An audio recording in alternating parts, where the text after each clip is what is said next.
What's up, guys? Welcome back to the channel. It's me, your boy Millsy, and today we have another first Descendants video.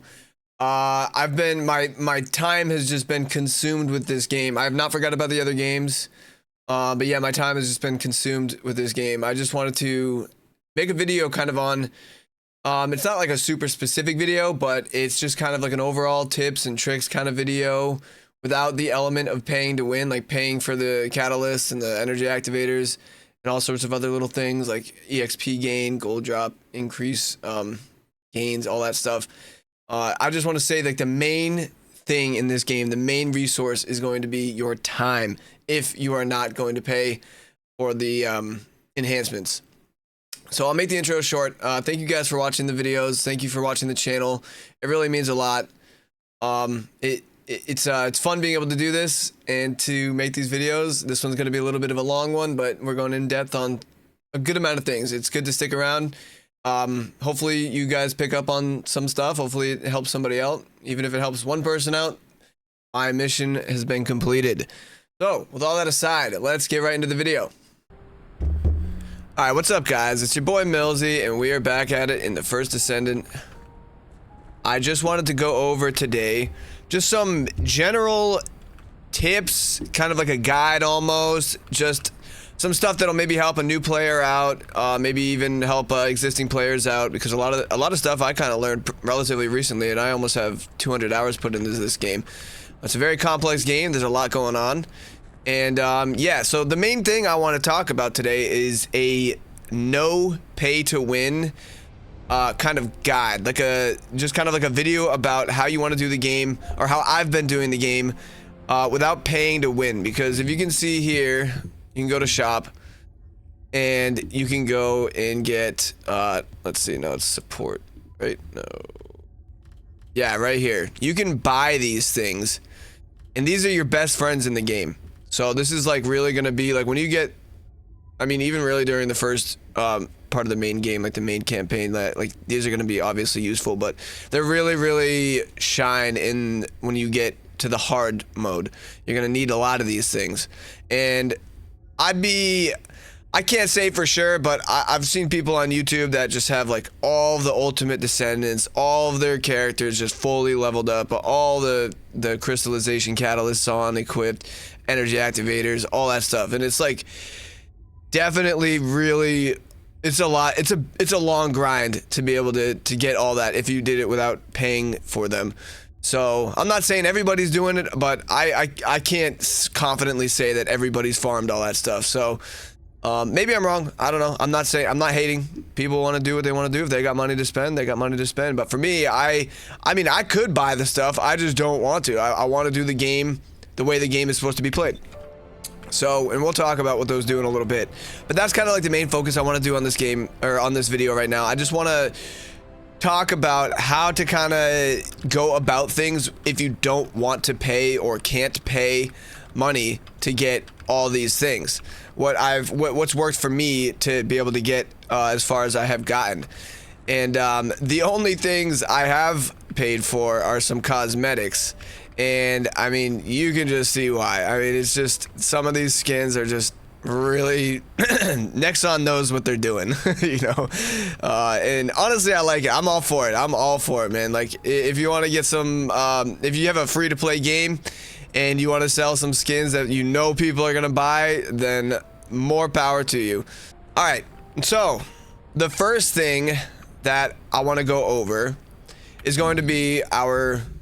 For me, I press G. I don't know how it is on controller or on console, really, but I'll press G and it'll bring up this whole thing. This will kind of show you the world map. I think what we're gonna do is start with the access info, because I'm in this menu so often. I'm in it almost as much as I'm in my inventory when I'm farming and doing all that other stuff, all that other good stuff. You got all your Descendants right here. It'll show you what you need for that person, like all these things right here. If you go and click into them, it'll show you all this stuff. Just kind of, it's pretty self-explanatory. And then you have all your weapons and stuff right here. It'll same thing. It'll show you what you need for all of these if you go in here. I'm in here quite a lot, finding out what I need for one certain gun or whatever. Like right now, I'm farming for the legacy. It's kind of being a little bit of a hard time for me right now. And then you got enhancement materials right here. These are all, you can research all of these in the at the research lab. And like I said, these two are your best friends right here. You get, I think, a couple during the main quest line. But these are going to be, you're going to want as many of these as possible, and it's quite the grind if you don't just buy them. So that's what I'm going to be going over today. Like right here, when you go into the catalyst, it'll show you all of the things you need.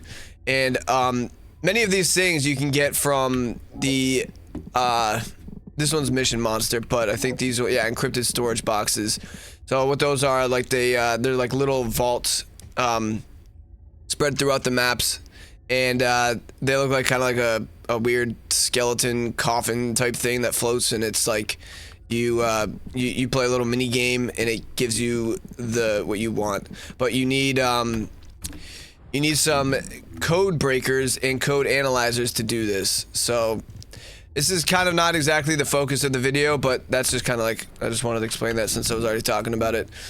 So yeah, the crystallization catalyst, what it does is it goes, let's see.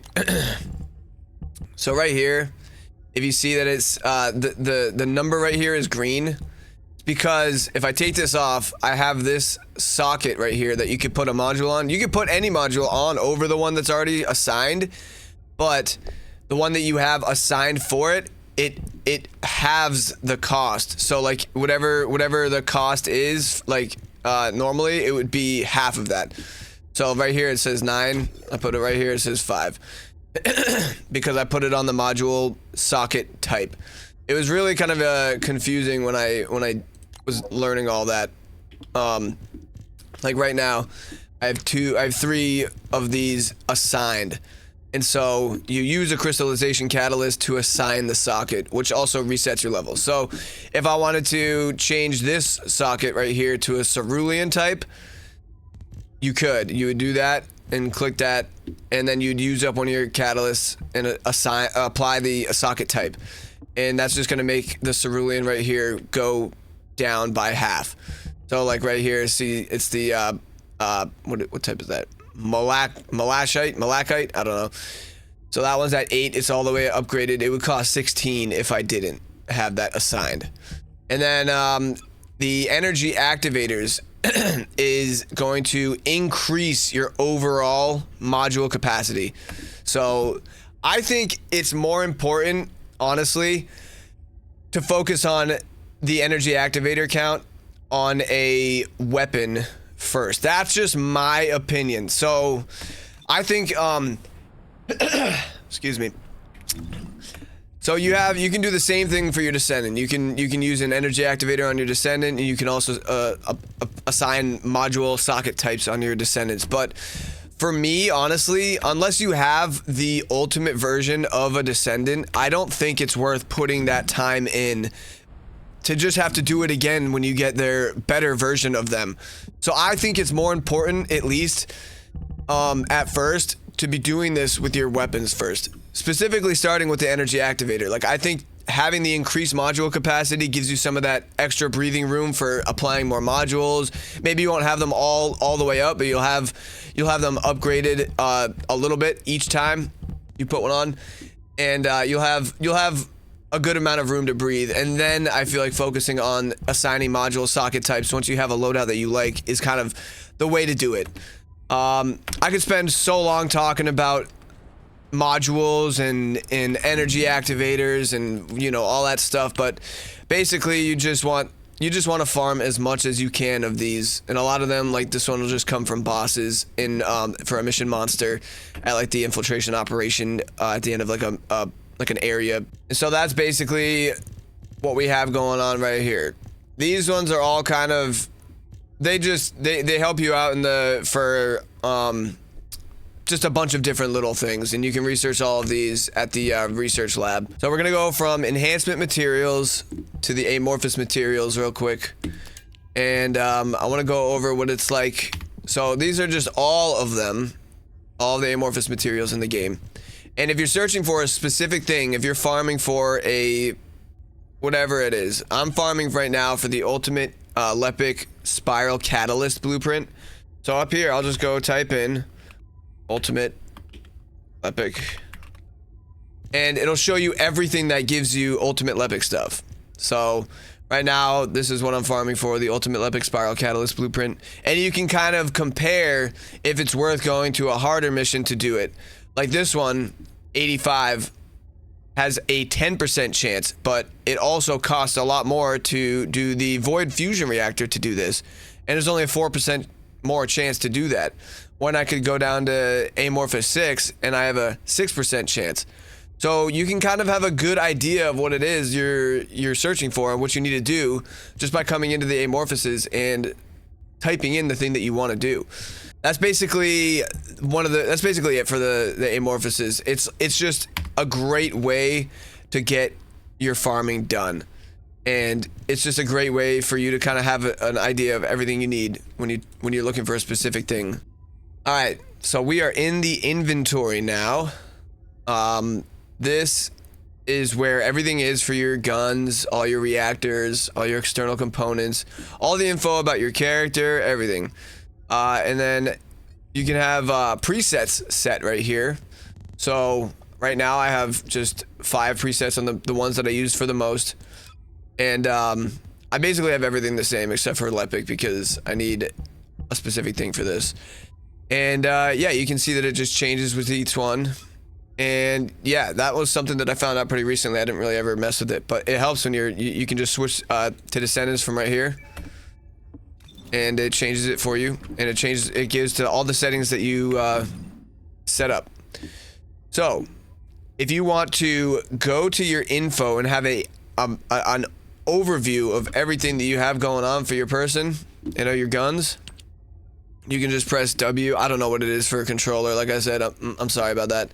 And it'll just show you everything in detail all at once for your character and your guns.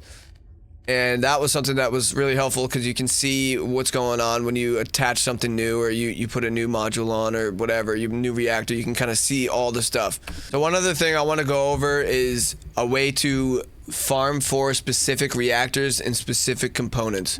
You have to be able to do this on hard. You have to have hard mode unlocked. And once you have hard mode unlocked, you can go to an area and you can press, like I said, I don't know on controllers, but I press F for difficulty level rewards. And you can see in all the areas where you can go to get a specific reactor. It's not a guaranteed drop, but it's where you would find the specific thing. So this is where you're going to be able to farm for your god drop reactors and get the ones that you want for the specific Descendants and everything. And this is also something that I found out relatively recently, and it's helped out a lot because you can go to a specific area that you know is going to drop a certain thing. And I'm pretty sure, I don't know what the rotation is here. I'm pretty sure maybe they rotate the areas or something. I don't know, to maybe keep it a little fresh.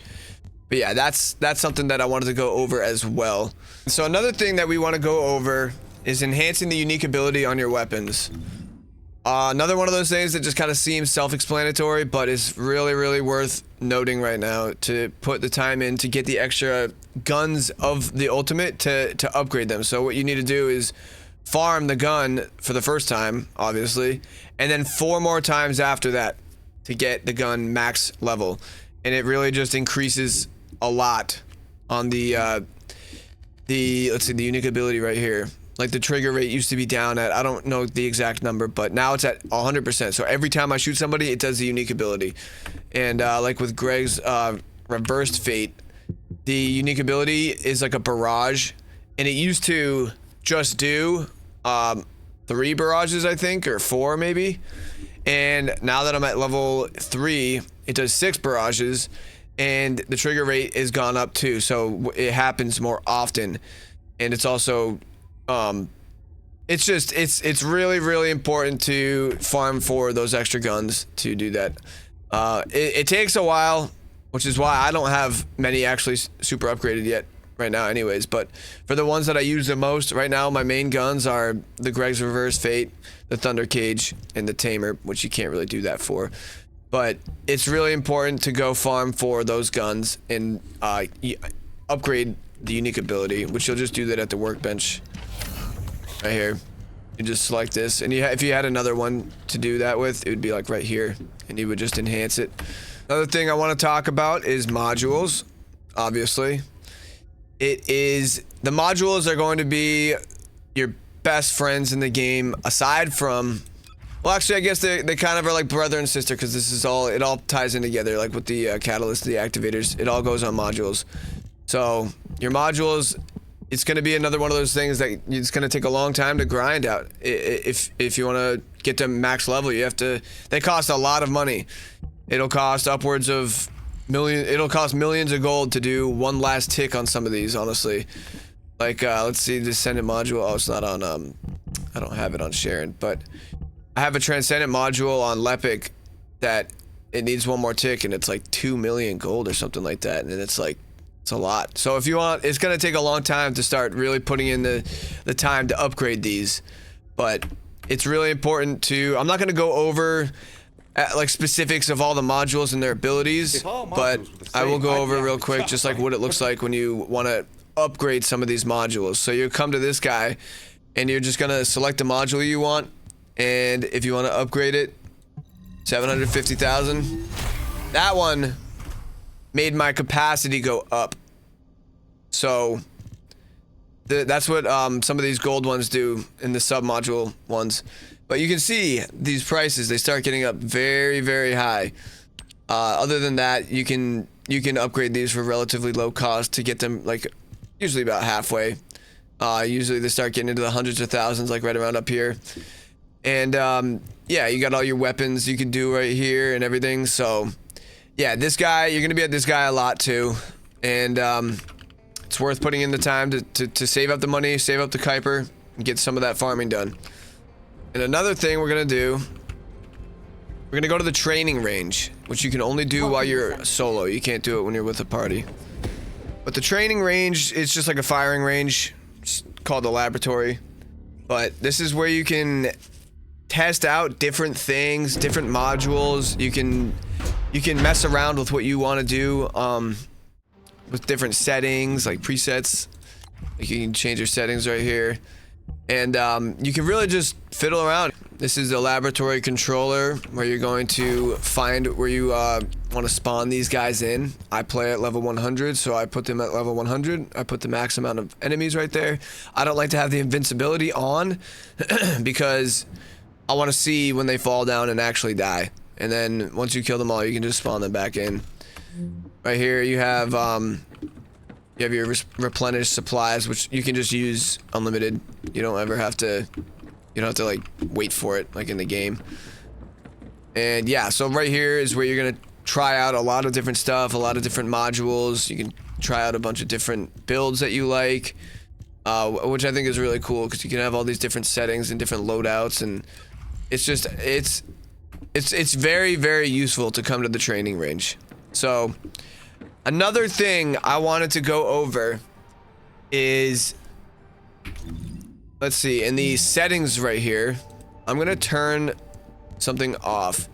So they just added this recently. I'm pretty sure, at least, don't quote me on that. So I'm gonna go to gameplay right here, and I'm going to change the fire mode. I have it on right now, but I'm gonna change it to off. I'm gonna show you what it looks like when I shoot with that off. And I'm clicking my mouse. I'm about to click my mouse as fast as I can. I'm clicking really hard right now, like fast. So what the changing the fire mode does is it basically just loops your shots right after as quick as they can. So it's basically, it's not full auto, but you don't have to click. I can just hold my trigger down and it'll just loop the burst again. So if you're doing it how I was just doing it and you don't hit the burst right on cue, if you are a little bit too soon or a little bit too after, you're having that space of time between when it sends the signal to shoot again. So right now, if I just hold the trigger down, it's going to be way faster than what I just did.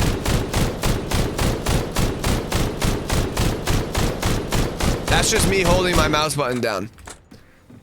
it's way crazier because it doesn't have that opportunity to miss the threshold of right after the burst is done until right when you can start another one.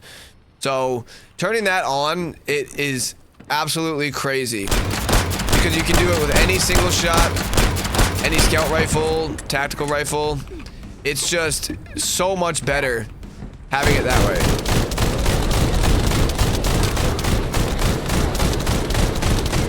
You can see the Greg's reverse fade doing work.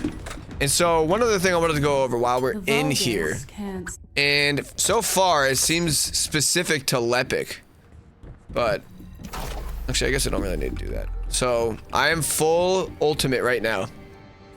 I'm gonna press the ult and we're gonna get into it. So you see how long that took to get started?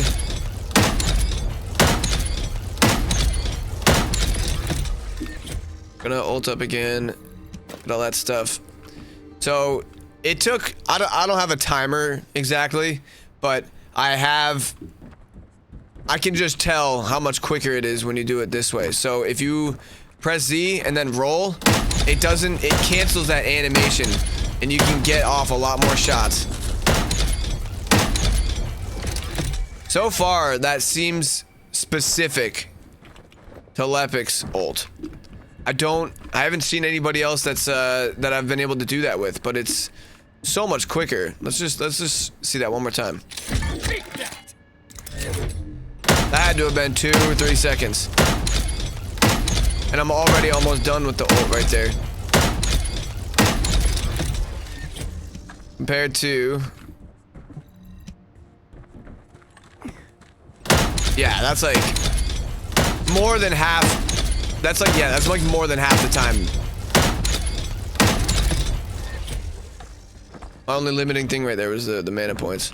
Another thing you're gonna want to do is get Sharon. Sharon has got she can do the outposts, like these ones right here, the strategic outposts, and she can go into her camouflage and do an infiltration. And if you successfully infiltrate all 3 or 4, or I think even up to 5, which you're probably gonna have to do with the second person, by the way, the ones that have more. I've been able to do 4 by myself, but not 5.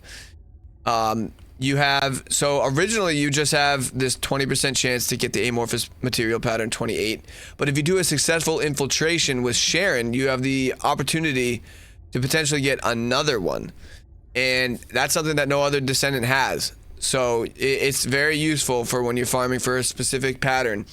You go to the outpost and you do it successfully, the infiltration, and you have basically a chance at getting 2, which is really, really, really helpful. So we're gonna go to Sharon right over here, and she's a very easy one to get. You can just get her. Oh wait, where is she? Right here. You can just get her stuff from missions. So it's not like you have to go farm everything for it and get a blueprint for her. She has a 20% chance to drop in the main missions. And it's really worth going through and getting Sharon. She was one of the first people I got. It'll probably take you anywhere from 1 hour if you're really lucky, or up to 5 hours probably. I don't know, because you have to do it a few times for each one usually. I had to do it like maybe, I don't know, 11 times total to get all 4 things. But yeah, it's really worth doing that because it's gonna really help your chances when you go and get amorphous patterns that you specifically need, because a lot of ones that you need are going to end up being ones that come from outposts, like all these ones right here that look not as chunky as these ones. These are all outpost ones, and it's really worth having Sharon to go do those. She's exclusively the person I use. And if you're gonna use Sharon to go do that stuff, I recommend putting it on private, because a lot of the times other people will come in and they will mess up the infiltration, and it will ruin your chances at getting the second one. So on some of the harder ones, I recommend maybe playing with a friend if you do that. So yeah, that's kind of my not super duper in-depth guide slash just kind of what's worked for me. I know I probably missed stuff. I know I didn't get super in-depth, but this is just, I just wanted to go over some of the things that I've kind of been like, man, I really think these would be useful to some people if they saw a video about it. Because it's kind of sporadic stuff. It's not like a specific, it wasn't just a specific set of things that I wanted to go over. So I just wanted to, I hope some of this stuff helps out, because it really, learning all these things kind of took a lot of time and a lot of research and searching stuff online and all this other stuff. And yeah, so I hope it helps. Thank you guys for watching. You know what to do if you like this video, and you know what to do if you like the channel. Yeah, peace out.